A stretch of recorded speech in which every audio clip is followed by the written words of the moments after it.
হরি বল ভক্তমণ্ডলী, সকলে শ্রীচরণে জানাই শতকোটি দণ্ডপত প্রণাম ভক্তি গ্রহণ করবেন।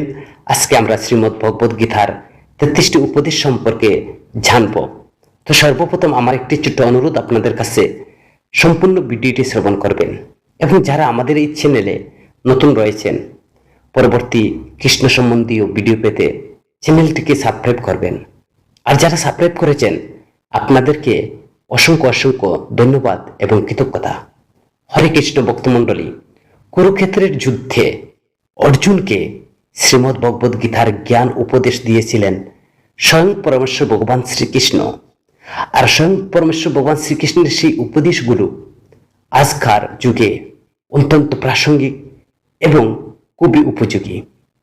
শ্রীমদ্ ভগবদ গীতার কিছু জ্ঞান যদি ব্যক্তির নিজের জীবনে আত্মসাৎ করে নিতে পারে এবং তার দৈনন্দিন জীবনে সে যদি ভগবানের বাণীগুলি নিজের জীবনে প্রয়োগ করতে পারে, তাহলে সেই ব্যক্তির সমস্ত কষ্ট থেকে সে মুক্তির পথ খুঁজে পাবে। এর ফলে তার অবসাদমুক্ত জীবনযাপন করতে পারবে। এখানে আমরা পরমেশ্বর ভগবান শ্রীকৃষ্ণের 33টি উপদেশ সম্পর্কে আমরা আলোচনা করব, যা প্রত্যেক ব্যক্তির জীবনে নিজের এবং প্রয়োগ করলে বা নিজের জীবনে সেই নীতিগুলি মেনে চললে অবশ্যই সে অবসাদমুক্ত জীবনযাপন করতে সক্ষম হবে। প্রথম যে উপদেশ হচ্ছে, যে পরমেশ্বর ভগবান শ্রীকৃষ্ণের যে উপদেশ, বর্তমানে বাঁচতে শেখো। অতীত এবং ভবিষ্যতের চিন্তা করা মোটেই উচিত নয়। যা হয় তাও ভালো, আপনার ভালোর জন্যই হয়। তাই অতীত এবং ভবিষ্যতের চিন্তা ছেড়ে দিয়ে বর্তমানে বাঁচতে শেখা উচিত। দ্বিতীয় যে উপদেশ হচ্ছে, আত্মভাবে থাকা মুক্তি। নাম, পদ, প্রতিষ্ঠা, ধর্ম, স্ত্রী বা পুরুষ আমরা নই। এই শরীর আমাদের নয়। এই শরীরটি গঠিত হয়েছে অগ্নি, জল, বায়ু, পৃথিবী, আকাশ দিয়ে এই শরীরটা নির্মিত। অবশেষে এই পঞ্চভূতের বিলীন হবে, কিন্তু আমাদের আত্মা স্থির, আত্মা অবিনশ্বর, আত্মা সত্যি সনাতন। আমরা আত্মা, আমরা কখনো মরে যাব না। আত্মার জন্ম বা মৃত্যু হয় না। আত্মা সেইভাবেই থাকে, চিরন্তন। আত্মার নতুন আত্মার কোনো জন্ম হয় না, মৃত্যু হয় না। তো আমাদেরকে সদা সর্বদা আত্মভাবে থাকা মুক্তি। তৃতীয় যে উপদেশ হচ্ছে, সমস্ত কিছুই পরিবর্তনশীল। পরিবর্তনশীল সংসারের নিয়ম। এখানে সমস্ত কিছু সদা সর্বদা পরিবর্তনশীল। তাই এই জগতে সুখ দুঃখ, লাভ ক্ষতি, জয় পরাজয়, মান অপমান ইত্যাদির মধ্যে একটি স্থানে অবস্থিত থেকে জীবন উপভোগ করা আমাদের উচিত। চতুর্থ যে উপদেশ হচ্ছে, রাগ শত্রুর সমান। নিজের রাগ নিয়ন্ত্রণে রাখুন। সদা সর্বদা নিজের রাগকে আপনি সংবরণ করুন। রাগের ফলে কি হয়? ভ্রম সৃষ্টি হয়। আর এই ভ্রম কি করে? এই ভ্রম বুদ্ধিকে বিচলিত করে তোলে। এর ফলে বুদ্ধির নাশ হয় এবং বুদ্ধির নাশ হলে ব্যক্তি পতনের দিকে অগ্রসর হতে শুরু করে। রাগ, কাম বাসনা, ভয় এগুলো আমাদের শত্রু। তো প্রথমে আমাদেরকে শত্রু চিনতে হবে। হরে কৃষ্ণ ভক্তমণ্ডলী, যদি এই জগতে আমরা ভাবি যে শত্রু, আসলে শত্রু কেউ নয়। এই জগতে কেউ আমাদের শত্রুও নয়, কেউ মিত্রও নয়। যা ভাগবতের বর্ণনা করা হয়েছে, প্রহ্লাদ মহারাজ তিনি তার পিতাকে বলছেন, হে পিতা, তুমি যে কাউকে শত্রু, কাউকে বন্ধু, এই জগতে কেউ শত্রুও নয়, কেউ বন্ধুও নয়। একমাত্র শত্রুকে জানান? একমাত্র শত্রু হচ্ছে আমাদের দেহের ভিতরে যে ষড়রিপু এবং 10 ইন্দ্রিয়। যদি আমরা তাদেরকে মিত্র না বানাতে পারি। পঞ্চম যে উপদেশ পরমেশ্বর ভগবান শ্রীকৃষ্ণ দিচ্ছেন, পরমেশ্বর ভগবানের প্রতি সমর্পিত থাকুন এবং নিজেকে পরমেশ্বর ভগবানের শ্রীচরণে নিবেদন করে দাও। পরমেশ্বর ভগবান আমাদেরকে রক্ষা করবেন এবং আমরা দুঃখ, ভয়, চিন্তা, সুখ, বন্ধন থেকে অবশ্যই মুক্ত হতে পারব। ষষ্ঠ যে উপদেশ হচ্ছে দৃষ্টিকোণ শুদ্ধ রাখুন। আমাদের যে দৃষ্টি, সেই দৃষ্টিকে আমাদেরকে সদা সর্বদা তাকে সত্য পথে রাখুন বা তাকে শুদ্ধ করে রাখুন। নিজের দৃষ্টিকোণ শুদ্ধ রাখতে হবে, জ্ঞান এবং কর্মকে একরূপে দেখতে হবে। এর ফলে আমাদের দৃষ্টিকোণ অবশ্যই পরিবর্তন আসবে। আর এই দৃষ্টিকোণকে যদি পরিবর্তন করতে চাও, তাহলে আপনার জ্ঞান কর্মকে একই সাথে একই তাল মিলিয়ে চলতে হবে। অবশ্যই আপনার দৃষ্টিকোণের পরিবর্তন আসবে। উপদেশ নাম্বার 7, মনকে শান্ত রাখুন। অশান্ত মনকে শান্ত করার জন্য বৈরাগ্যকে নিজের মনে পাকাপোক্ত স্থান দিন, না হলে অনিয়ন্ত্রিত মন আমাদের শত্রুতে পরিণত করবে। তাই ভগবদ্গীতায় ভগবান শ্রীকৃষ্ণ অর্জুনকে বলেছিলেন, মনকে শান্ত রাখুন। অশান্ত মন কখনো ভগবানের প্রতি একনিষ্ঠ ভক্তি হয় না এবং স্থির চিত্ত ছাড়া ভগবানের যে মন ধারা ভগবানকে সে একনিষ্ঠ করতে পারে না। অষ্টম যে উপদেশ হচ্ছে, কাজ করার আগে আপনাকে বিচার করুন। আমরা যে কোনো কর্ম করি না কেন বা যে কোনো কাজ করি না কেন, তার ফল আমাদের ভোগ করতেই হবে। এতে শত ভিড়ের মধ্যে থাকুক, শত শত হাজার হাজার ব্যস্ততার মধ্যে, হাজার হাজার লোকের ভিড়ের মধ্যেও এমন নয় যে আপনি কর্মকে ফাঁকি দিতে পারবেন না। হাজার ভিড়ের মধ্যেও কর্ম আপনাকে ধরবেই। যেমন একটি বাছুর হাজার হাজার গাভীর মধ্য থেকেও কিন্তু সঠিক সেই বাছুর কি করে, তার যে মাতৃ দুগ্ধ সে অবশ্যই মায়ের স্তন চিনে। তদ্রূপ আমাদের কর্ম হাজার হাজার এই জগতে বিচিত্র ভিড়ের মধ্যেও আমাদের কর্ম আমাদেরকে অবশ্যই ধরবে। তাই কর্ম করার আগে আপনাকে বিচার করা উচিত। 9 নম্বর যে উপদেশ হচ্ছে, নিজের কাজ করুন। অন্যের কাজ বা অন্য কারো কাজ পূর্ণ করার চেয়ে ভালো নিজের কাজ নিজেই করুন। নিজেকে প্রকাশিত করুন, অন্যের দিকে নয়। নিজেকে স্বাবলম্বী করুন। অপূর্ণ হলে ব্যক্তিকে নিজের কাজ করা উচিত। মমত্বকে জীবিত রাখুন। 10 নম্বর উপদেশ, আপনার নিজের যে মমত্ব রয়েছে, মমত্বকে সদা সর্বদা আপনি যত্ন করুন। সকলের প্রতি আপনার মমতা সমস্ত কাজের কুশলতা ও দুঃখীরূপী সংসার থেকে নিয়োগের নাম যুগ। যুগ কাকে বলে? এই যে কুশলতা, দুঃখ সংসার থেকে যদি আমরা নিয়োগের মাধ্যমেই তাকে যুগ বলে। তো জীবনের উন্নতি করতে চাইলে শ্রীমদ্ ভগবদ্গীতার এই যে উপদেশগুলো আপনাকে অবশ্যই জানতে হবে, তা মেনে চলতে হবে। শ্রীমদ্ ভগবদ্গীতা শুধুমাত্র একটি ধর্মগ্রন্থ নয়। শ্রীমদ্ ভগবদ্গীতার বাণী উপদেশ কাজে লাগিয়ে আমাদের জীবনকে আনন্দময় সুন্দর করে গড়ে তুলতে পারি। কুরুক্ষেত্রের প্রান্তরে নিশ্চিত যুদ্ধের প্রাক্কালে ভগবান শ্রীকৃষ্ণ অর্জুনকে বা শ্রীকৃষ্ণ অর্জুনের মধ্যে যে আলোচনা পরবর্তীতে গীতা বর্ণিত হয়েছে। তো শ্রীকৃষ্ণের যে বাণী এবং উপদেশ হতবুদ্ধি সম্পন্ন অর্জুনকে তিনি সঠিক পথ দিয়েছিলেন। তো অর্জুনের মতো আমরা এই জগতে হতবিম্ব হয়েছি, কি কর্তব্য বিমূল হয়েছি, হতবুদ্ধি সম্পন্ন হয়েছি। শ্রীমদ্ ভগবদ্গীতা ভগবান শ্রীকৃষ্ণের বাণী আমাদেরকে সঠিক পথ দেখাতে পারে। আজ এত শতাব্দী পেরিয়ে শ্রীমদ্ ভগবদ্গীতার যে জ্ঞান, ভগবানের যে উপদেশ এখনো প্রাসঙ্গিক জীবন সম্পর্কে গীতার বাণী জেনে নিন। তো 11 নম্বর যে উপদেশ হচ্ছে, কাজ করো কিন্তু ফলের কথা কখনো ভাবো না। গীতায় ভগবান শ্রীকৃষ্ণ বলছেন, ফলের কথা না ভেবে কর্ম করে যাও। আর কর্মের মাধ্যমে বা তিনি শুভ জন্মহিতকর কাজের কথা বলা হয়েছে। বর্তমান জীবনেও এই গীতার যে উপদেশ আমাদের সদা সর্বদা আমাদের মেনে চলা উচিত। আপনার কর্মে অধিকার, ফলে কিন্তু অধিকার নয়। 12 নম্বর যে উপদেশ হচ্ছে, যা হয় সবই তোমার মঙ্গলের জন্য হয়। আমরা কখনো অতীত নিয়ে আমাদের দুঃখ করার কিছুই নেই। ভবিষ্যৎ নিয়ে আমরা অহৈতুকী কোনো চিন্তা করার দরকার নেই।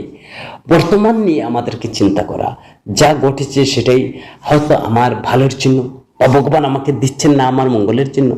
খারাপ সময় এলেও আপনি হতাশ হবেন না।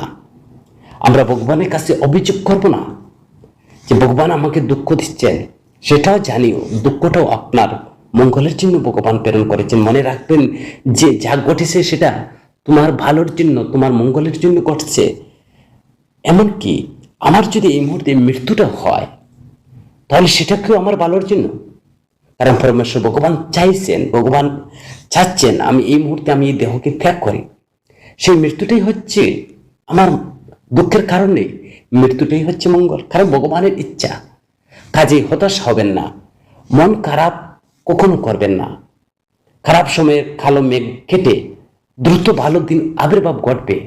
হয়তো আমার এই জন্ম, আমার হঠাৎ এই মুহূর্তে আমার মৃত্যুর লগ্নে এসে গেল, যদি আমি মারা যাই, হয়তো পরবর্তী জন্মের জন্য আমার শুভ সূচনা রয়েছে, আমার ভালো দিক রয়েছে। তো খারাপ সময়ের কালো মেঘ, সেই মেঘটা কেটে যাবে, দ্রুত ভালো দিনের আবির্ভাব ঘটবে। 13 যে উপদেশ হচ্ছে আত্মা এবং শরীর সম্পর্কে। অগ্নি, জলবায়ু, পৃথিস, ভূম, এই পঞ্চভূত উপাদানে আমাদের রক্ত মাংসের শরীর তৈরি। এটার কয় আছে, তবে শরীর অন্তর্ভুক্ত আত্মা, যার কোনো কয় নেই। দেহের মৃত্যু অবশ্যই আছে, কিন্তু আত্মা অমর। আত্মার তৃপ্তির জন্য আমাদেরকে কর্ম করতে হবে, এই আত্মতৃপ্তি লাভ করতে হবে। তাহলে আত্মার তৃপ্তি বস্তুটা কি? আত্মার যে তৃপ্তি বস্তুটা হচ্ছে, আত্মা হচ্ছে পরম ভগবানের জীব অংশ, ক্ষুদ্র অংশ। আর সেই আত্মা তখনই তৃপ্তি লাভ হয় তখন তার সচিদানন্দ লাভ করে। আর সচিদানন্দ কি বস্তু? সচিদ আনন্দ। পরমেশ্বর ভগবান শ্রীকৃষ্ণই হচ্ছেন সচিদানন্দ। তো 14 নম্বর যে উপদেশটি হচ্ছে, আমরা খালি হাতে এই জগতে এসেছি। কেউ বলতে পারবে না এই জগতে আসার জন্য বা আসার সময় আমরা কোনো কিছু নিয়ে এসেছি। আপনার অনেক ধন সম্পদ বা অনেক কিছু রয়ে গেছে এই পৃথিবীতে। আপনি যখন জন্ম নিয়েছেন সেই সময় আপনি খালি হাতে এসেছিলেন কোনো একটা নির্দিষ্ট লক্ষ্যকে কেন্দ্র করে। প্রতিটি মানুষ পৃথিবীতে আসে, তো আমাদের সেই লক্ষ্যটা খুঁজে বের করতে হবে। আমরা যখন মৃত্যুবরণ করব তখন আবার খালি হাতেই চলে যাব। কিন্তু মনে রাখতে হবে অর্থই অনর্থের মূল। তাই কখনো অর্থ, ধন সম্পদের প্রতি লোভ, লালসা থাকতে নেই। আমরা যাই উপার্জন করি না কেন, আমি যা পাই না কেন, তা কিন্তু চিরকাল থাকবে না। 15 নং যে উপদেশ ভগবান শ্রীকৃষ্ণ দিচ্ছেন, যে কুচিন্তাকে প্রশ্রয় কখনো দেবেন না। বিভিন্ন প্রেক্ষাপটে আমাদের মনের কুচিন্তা বাসা বাঁধে, আর নেতিবাচক ভাবনা সবসময় আমাদের আকৃষ্ট করে। কিন্তু মনে রাখতে হবে আপনার কুচিন্তা বলি বা কুচিন্তাগুলো যেন অন্য কাউকে হত না হয়।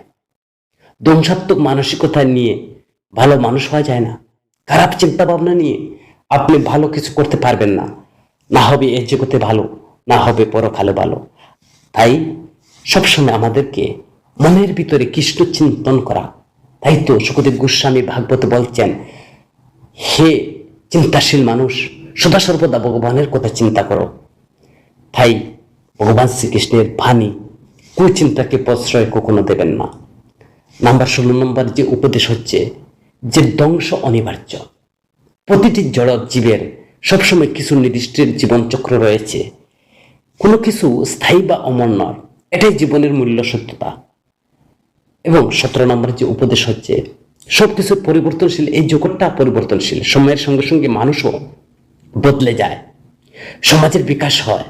মনে রাখবেন পরিবর্তন একমাত্র ধ্রুব সত্য। আমাদের প্রত্যেকের উচিত ভগবানের এই যে গুরুত্বপূর্ণ বাণী মেনে চলা।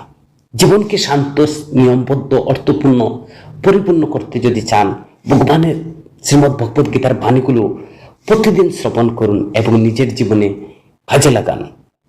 18 নম্বর যে উপদেশ, সেটা হচ্ছে কর্মের মনোযোগ, ফলের নয়। আপনার মনোযোগ দিতে হবে কর্মের মধ্যে। নিজের কর্তব্য বা কর্ম পূর্ণ নিষ্ঠা সম্পূর্ণ মনোযোগ দিয়ে করুন, কিন্তু ফল নিয়ে দুশ্চিন্তাগ্রস্ত হবেন না। এতে মানসিক চাপ কমে। প্রতিদিন কিছু সময় গীতা পাঠ বা শ্রবণ করুন। যেটা 19 নম্বর উপদেশ হচ্ছে, প্রত্যেক দিন আপনি সৎকর্ম করুন, ভগবদ গীতার কথা শুনুন। অন্তত প্রতিদিন ঘুম থেকে উঠে একবারও আপনি ভগবানের নাম স্মরণ করুন। মাত্র 10-15 মিনিট গীতার শ্লোক বা 5 মিনিট, 1 মিনিট পাঠ বা শ্রবণ করলে আপনার আত্মিকভাবে আপনার শক্তিশালী করে তুলবে। 20 নম্বর উপদেশ হচ্ছে, ভগবানের নাম কীর্তন করুন মনকে শান্ত রাখতে, ভক্তি বাড়াতে এবং সর্বোপরি অনাবিল শান্তি অনুভব করতে প্রতিদিন অন্ততপক্ষে ভগবানের নামটি জপ করুন। সমত্ব ভাব করুন। 21 নং উপদেশ হচ্ছে সমত্ব ভাবকে আপনি জাগ্রত রাখুন। সুখ দুঃখ জয় পরাজয়, সম্মান অসম্মানে নিজেকে স্থির রাখুন। পরমেশ্বর ভগবান শ্রীকৃষ্ণ শিক্ষা দিচ্ছেন সমোত্তম যুগ উচ্চতে। 22 নং উপদেশ হচ্ছে নিজের প্রকৃতি গুণ বুঝুন, নিজেকে বুঝুন। রাগ আলস্য অহংকার কমিয়ে সৎ বা সত্যগুণের জীবন গড়ে তুলুন। 3 গুণের স্বরূপ অনুভব করতে ত্রিগুণাতীত পরমেশ্বর ভগবান শ্রীকৃষ্ণের শরণাগত হন। 23 নং উপদেশ হচ্ছে দিনের শেষে অন্তত 5 মিনিট আত্ম পর্যালোচনা করুন। সকালে ঘুম থেকে উঠে আপনি ভগবানের নাম স্মরণ করুন। যখন দিন শেষে আপনি 5 মিনিট আপনার আত্ম সম্পর্কে আপনি চিন্তা করুন, আমি আজ কি শিখলাম, কোথায় কি উন্নতি করলাম, কি দরকার। এইভাবে নিজেকে প্রতিনিয়ত গড়তে থাকুন। আত্মপর্যালোচনা করলে আপনার কি হবে, আত্মশুদ্ধির পথে এগিয়ে যাবে। আসলে পরমেশ্বর ভগবান শ্রীকৃষ্ণের কাছে যদি আমরা পূর্ণাঙ্গ আত্মসমর্পণ আমাদের প্রতিনিয়ত একজন মানুষ হিসাবে পরিপূর্ণ করে তোলে, এই পথে ভগবদ্গীতায় যা ভগবান স্বয়ং তার মুখশ্রিত বাণী আমাদের সর্বোচ্চ পাথেয় জীবনে শ্রীমদ্ ভগবদ্গীতার জ্ঞান যদি আমরা প্রয়োগ করি, তাহলে আমাদের জীবন মঙ্গলময় হয়ে উঠবে। জীবনের সাফল্য যদি আমরা লাভ করতে চাই, তাহলে ভগবানের ভগবত কথা, ভগবানের উপদেশগুলো আমাদেরকে মেনে চলা উচিত। গীতার বাণী আজ আমাদের জীবনে সকল ধরনের সমস্যা সমাধান করে, আর গীতার বাণী আজও আমাদের জীবনের সমান প্রাসঙ্গিক। জীবনের সকল শিক্ষা নিয়ে ভগবান শ্রীকৃষ্ণ তিনি আমাদেরকে উপদেশ দিচ্ছেন। মহাভারতের কুরুক্ষেত্রের যুদ্ধ শুরু করার আগে অর্জুন কি তার আত্মীয় স্বজনদের উপর অস্ত্র চালনা করবেন, এই ভেবে সংশয়ে তিনি পড়েছিলেন। তখন জীবন এর দর্শন শিক্ষা তাকে দান করেছিলেন পরমেশ্বর ভগবান শ্রীকৃষ্ণ। তো গীতার প্রতিটি শ্লোক আমাদের জীবন সম্পর্কে মূল্যবোধের শিক্ষা দেয়।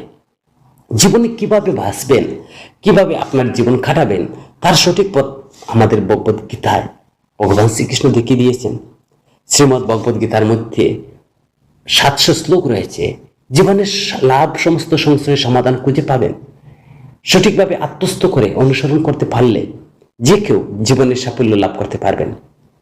গীতা আমাদের জানা উচিত, গীতা আমাদের প্রতিদিন অধ্যয়ন করা উচিত। 24 নং উপদেশ হচ্ছে ভগবান শ্রীকৃষ্ণ তিনি বলছেন, মন থেকে ইগো না সরালে, অহংকার না সরালে কার পক্ষে সাফল্য পাওয়া সম্ভব নয়।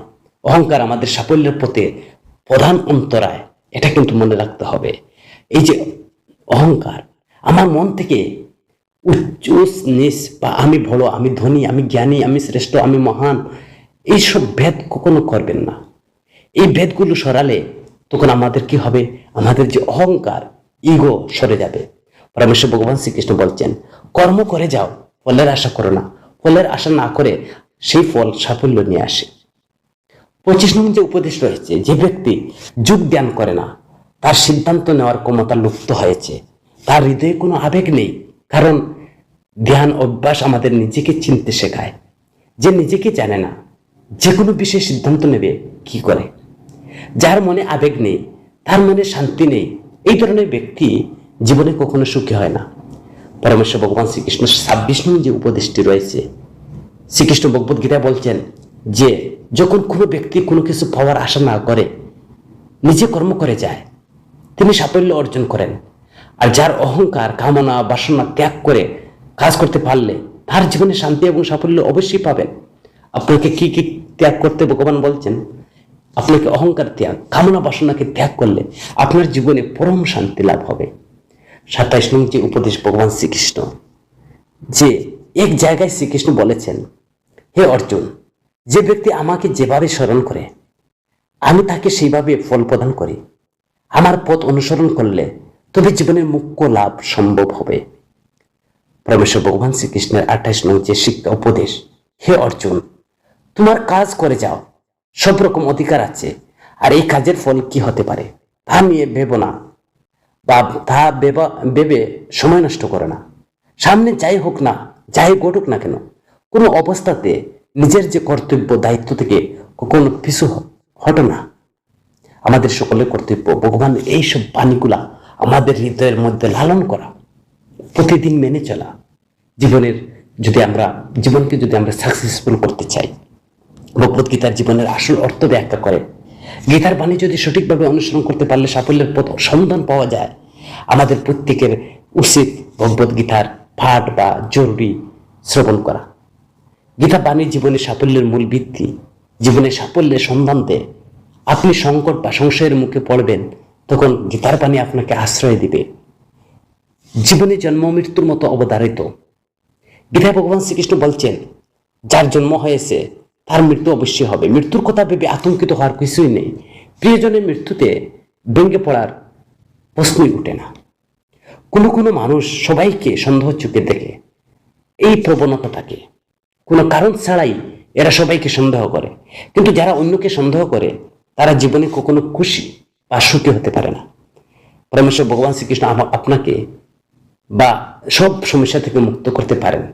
সেই কারণেই সবসময় নিজের কাজে ভগবানকে স্মরণ করা। আপনি যদি বুদ্ধিমান হন তাহলে নিজের বুদ্ধি কোনোভাবে কাজে ব্যয় করুন। নিজের বুদ্ধি কখনো কোনো খারাপ কাজে ব্যবহার করবেন না। কোনো ষড়যন্ত্র নিজেকে লিপ্ত করবেন না। গীতায় ভগবান শ্রীকৃষ্ণ অর্জুনকে সব রকমের আসক্তি থেকে মুক্ত হওয়ার পরামর্শ দেন। কারো প্রতি অকারণে মুগ্ধতা কখনো কাজের কথাই নয়। বিশেষ করে নিজের শরীরের প্রতি কোনো রকম টানা থাকা ঠিক নয়। পরিশেষে উপদেশ হচ্ছে, আপনার লোভ, রাগ, ঈর্ষা আমাদের সবচেয়ে বড় 3 শত্রু। আপনার লোভকে আপনি কন্ট্রোল করতে হবে।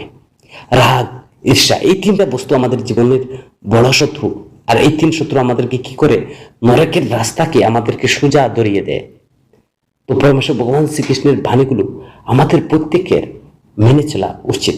হরে কৃষ্ণ ভক্তমণ্ডলী, আমাদের এই ভিডিওটি যদি ভালো লাগে কমেন্ট করবেন এবং আপনার পরিচিত বন্ধু বান্ধবের কাছে শেয়ার করবেন। যদি মনে করেন ভিডিওটি যদি ভালো লাগে লাইক করতে ভুলবেন না। আর যারা আমাদের এই চ্যানেলে নতুন রয়েছেন, পরবর্তী কৃষ্ণ সম্বন্ধী ভিডিও পেতে চ্যানেলটিকে সাবস্ক্রাইব করবেন। হরে কৃষ্ণ ভক্তমণ্ডলী, সকলের মঙ্গল এবং শুভ কামনা করে হরি বল।